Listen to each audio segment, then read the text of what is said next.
Bem-vindos ao nosso canal. Na creepypasta de hoje vamos dissecar as difíceis relações entre mães e filhos. Até onde as diferenças de gerações podem influenciar essas relações? Vamos acompanhar o desfecho dessa eletrizante história.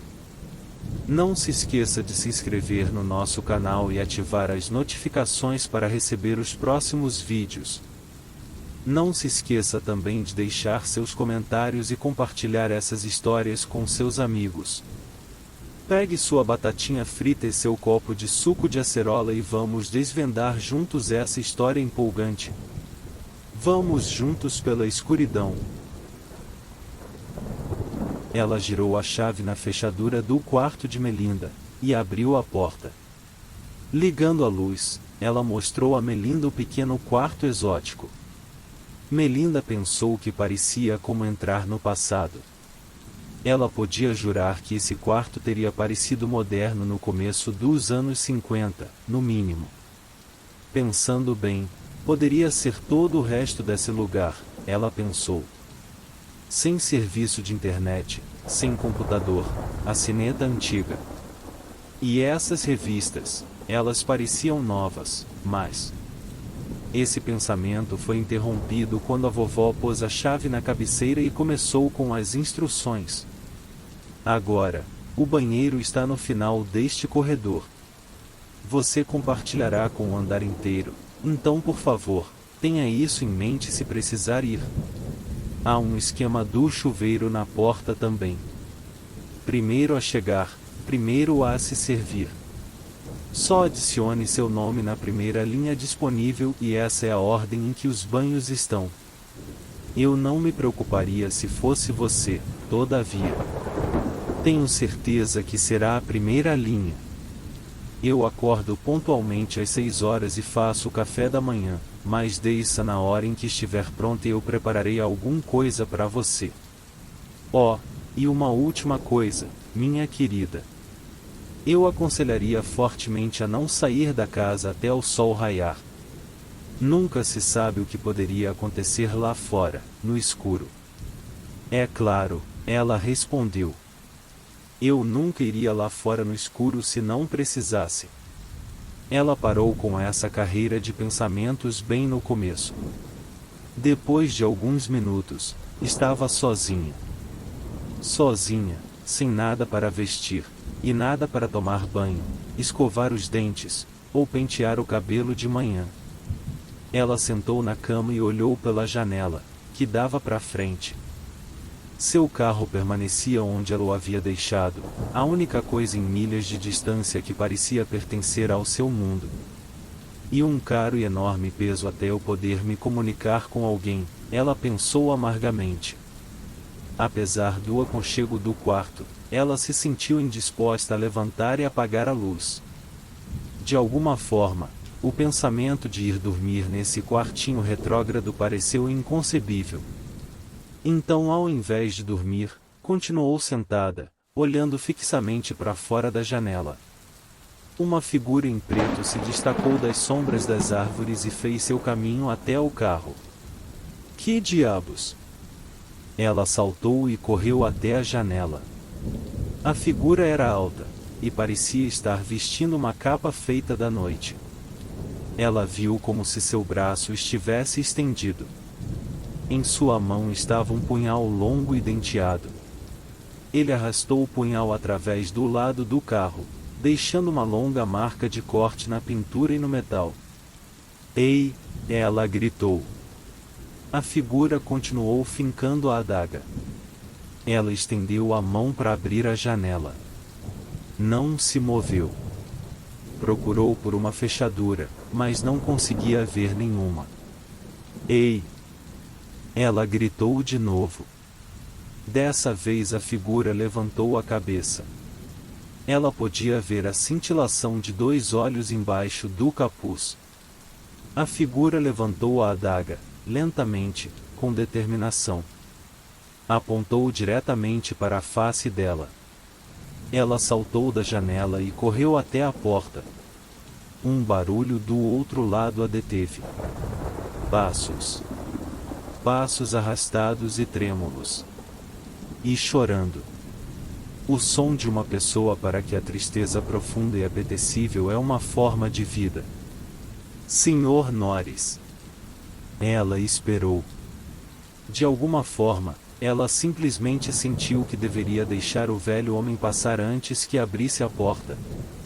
Antes que ele chegasse bem longe, porém, ela ouviu outros passos, esses bem mais rápidos e leves, subindo a escada e parando perto da porta do seu quarto. Pare, chiou vovó Royce. Volte para o seu quarto agora. Você sabe bem. Ela não pode vê-lo ainda. Espero que ela não tenha que ver, de qualquer forma. Agora volte para lá. Você não tem nada a ser feito a esta hora. Mas o que? Como esta adorável senhora poderia falar com outro ser humano desta forma, muito menos com um idoso com uma mente obscura? Ela quase abriu a porta naquele momento, mas de alguma forma sua mão parou e esperou até que o homem, embaralhado e chorando, tivesse feito seu caminho de volta pelo corredor. Ouviu a porta dele abrir. Ela abriu sua própria porta bem a tempo de ver seu pé, calçado em uma pantufa gasta, deslizar em seu quarto. A porta fechou suavemente atrás dele. Pobre homem, ela pensou. Mas agora ela estava determinada a descobrir o que estava acontecendo. O punk com fantasia de Halloween lá fora destruindo seu carro, seguido pela vovó gritando com o idoso, a fez começar a entender que nem tudo estava bem aqui. Ela desceu para a área de recepção, que estava completamente escura, exceto pela luz do luar e da varanda que entrava pela janela. Havia, porém, uma luz acesa perto do quarto de trás, do qual vovó Royce tinha saído antes. Melinda parou para dar uma olhada do lado de fora da janela da frente. O maníaco com a adaga estava em nenhum lugar a ser visto no momento, mas estava determinada que foi ele quem ela tinha visto se movendo através das árvores. Ele poderia ter me matado. Ela andou a passos largos na direção da luz, vendo que era a luz da cozinha.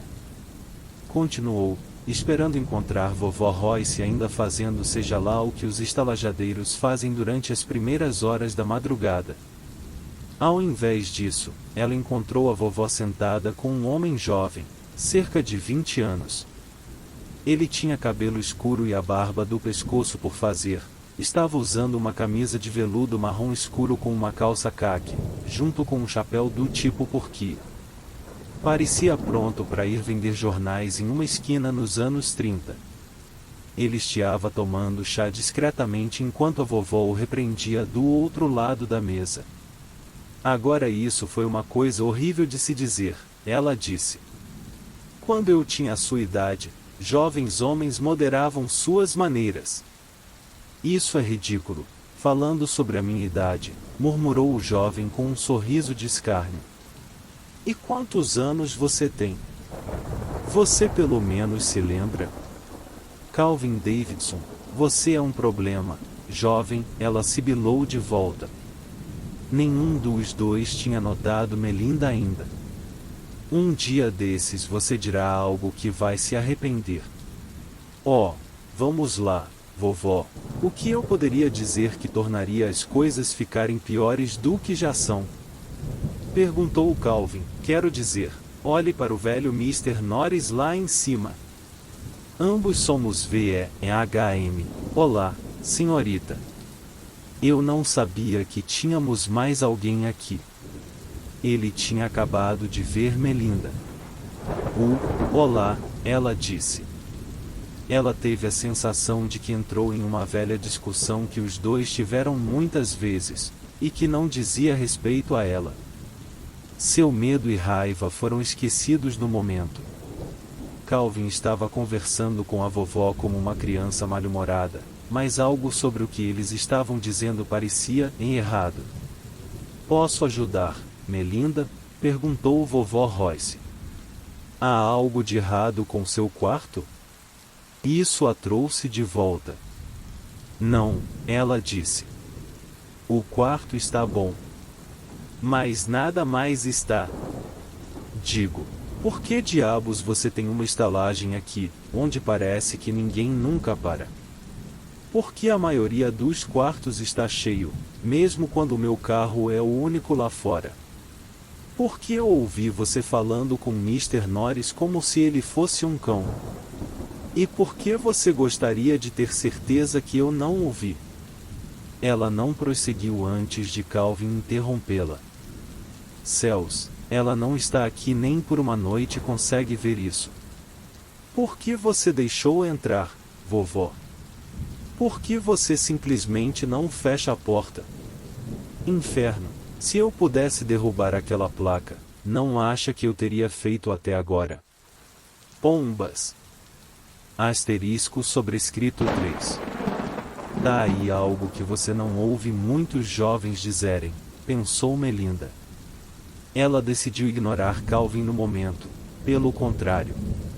E além disso, há alguém lá fora. Ele é o maníaco que rasgou meus pneus e tem estado lá fora destruindo meu carro desde então.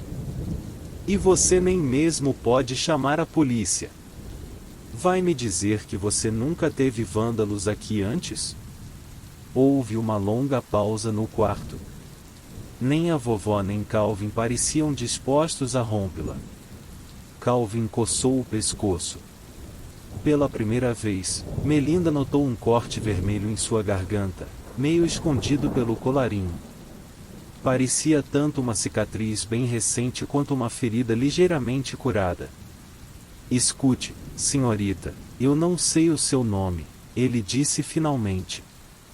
Melinda, ela disse a ele. Melinda, ele repetiu. Melinda, eu acho que você deveria se sentar. Tenho que te dizer algo que você pode achar preocupante. Melinda não gostou como ele disse isso. Ela também não gostou da forma que seu tom tinha mudado de uma criança mal-humorada para um adulto sério. Ele parecia vários anos mais novo que ela, mas estava falando como se fosse seu tio, ou seu chefe. Ele engoliu um gole de chá e suspirou. Então ele olhou-a direto na face e disse, a razão pela qual eu não tenho um carro lá fora é que quando eu cheguei aqui, ninguém da minha idade, ninguém no meu ramo de trabalho teria possuído um carro. Teria parecido como um sonho impossível. O que e do que você está falando? Ela perguntou, hesitantemente. Eu trabalhava em uma fábrica têxtil, ele disse. A fábrica foi fechada no tempo em que cheguei aqui. A maioria dos negócios foram. Então eu me virei, um andarilho procurando qualquer emprego que pudesse achar. E eu parei aqui. Para sempre. Negócios estavam sendo fechados, e eu não entendo, disse Melinda. Nós estamos passando por tempos difíceis agora, mas as empresas estão, em sua maioria, abertas. Não antes, elas não estavam, disse Calvin, tristemente. Eu cheguei aqui e em 1929. Melinda piscou. Algo tinha explodido atrás dos seus olhos. Esse lugar era novo antes, disse vovó. Meu marido e eu tínhamos acabado de abrir. E o jovem Sr. Calvin era um doce jovem rapaz de 16 anos. Ofereci-me para contratar sua ajuda, apesar das objeções do meu marido. Bom, meu marido era um homem bem intencionado, mas sabia como ser mão de vaca. Foi um ano depois que eu contratei Calvin que o Sr. Royce morreu. Calvin e eu temos estado aqui desde então. E a cada poucos anos, alguém se junta a nós.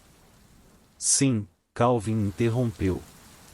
Senhora Tilly foi a primeira, era uma mulher de má reputação que correu até aqui, grávida e com medo de que o homem que iria montar seu negócio em Nova York fosse encontrá-la e matá-la. Ela e aquele bebê. Ele cessou, agora parecendo a ponto de chorar. E então, disse vovó, tinha o Sr. Standish. Ele era um ministro viajante. Ele não viaja mais. Sr. Norris chegou aqui em 1969, disse Calvin. Sua história é provavelmente a pior. Ele era ele era um ladrão de bancos, veja. Carregava uma pistola. E ele não gostava de saber por quanto tempo nós tínhamos estado aqui. Ele fez uma pausa, levantou-se e caminhou até a janela da cozinha. Ele tentou sair por conta própria, entende? Não é o primeiro a tentar isso, esse foi eu, na verdade. Eu o avisei para não tentar, mas ele não quis ouvir. Mas quando chegou lá fora, e encontrou-se com ele. Calvin. Chiou vovó. Nós não falamos sobre isso. Ela tem que saber, disse Calvin. Não há sentido nela descobrir lentamente. Ainda há uma chance para ela, disse a vovó em um sussurro. Tudo o que ela tem que fazer é esperar até de manhã. Ela não vai esperar até de manhã, disse Calvin com algum remorso em sua voz. Ninguém nunca espera até de manhã. O fato dela ter vindo aqui embaixo é a prova suficiente disso. Além disso, que bem ela realmente teria feito? Seu carro é inútil. Não temos telefones aqui. Não havia telefone quando este lugar cresceu e nunca haverá.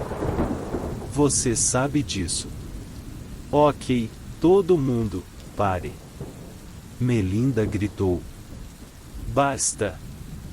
Agora, vocês não podem me manter prisioneira aqui e eu não tenho intenção de ficar nem mais um pouco.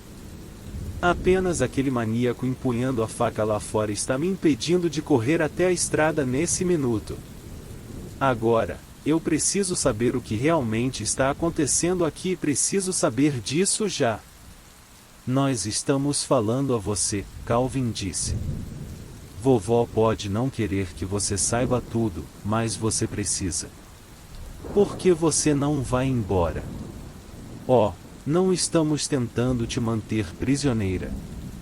Eu nem mesmo ligo se você correr por aquela porta bem agora. Mas você nunca vai deixar essa casa novamente mais tarde. O inferno que eu não vou, gritou Melinda. Ouça, criança, disse vovó, levantando do seu lugar na mesa. Ouça, por favor. Nenhum de nós quer te machucar, minha querida, nem mesmo o Sr. Norris. Há pouca coisa que ele pode fazer mais, e ele sabe disso. É por isso que ele está lá em cima, chorando o tempo todo.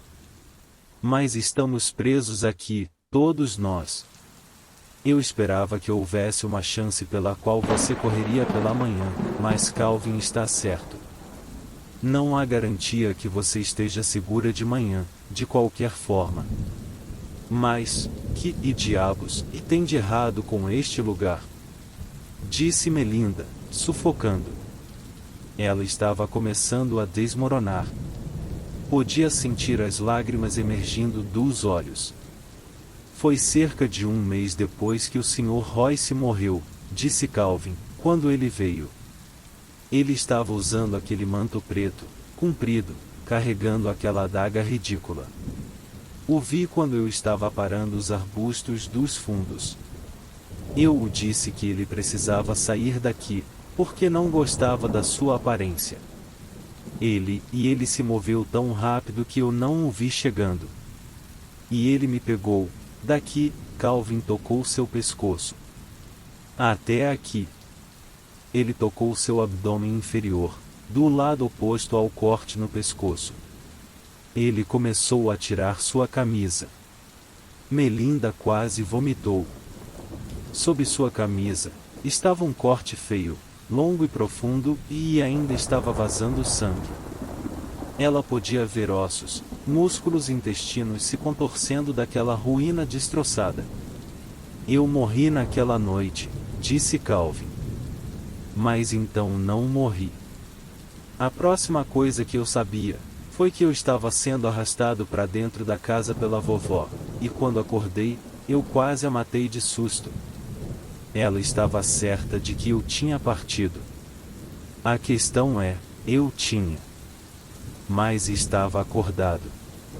Eu conseguia falar, andar, fazer qualquer coisa que podia enquanto estava vivo. Bom, exceto ter prazer ou nutrição com qualquer alimento ou bebida. Eu ainda bebo este chá porque ele impede que minha pele se torne acinzentada. Aprendi isso cerca de 50 anos atrás. Ele não foi embora, porém, vovó interrompeu. Eu saí para lidar com ele, carregando meu machado. Ele o tomou e enterrou nas minhas costas. Eu não vou te mostrar a ferida, querida. Calvin não deveria ter mostrado a dele, tampouco. Ninguém deveria vê-la. Mas é assim que ele trabalha, Melinda, continuou Calvin. Ele tem aquela faca, mas se você tentar utilizar qualquer arma contra ele, ele apenas se move como ele faz e atira de você. Você nunca tem uma chance. Ele usa seja lá qual arma com que você tente derrubá-lo para acabar contigo. Mr. Norris aprendeu isso na maneira difícil. Isso não está acontecendo. Melinda estava pronta a desmoronar. Ela tinha que se manter firme. Ela tinha que sair daqui, de alguma forma. Nada disso estava certo. Nada disso poderia ser real. Era tudo um sonho, muitas coisas não faziam sentido. Seu pai ligando para ela de repente.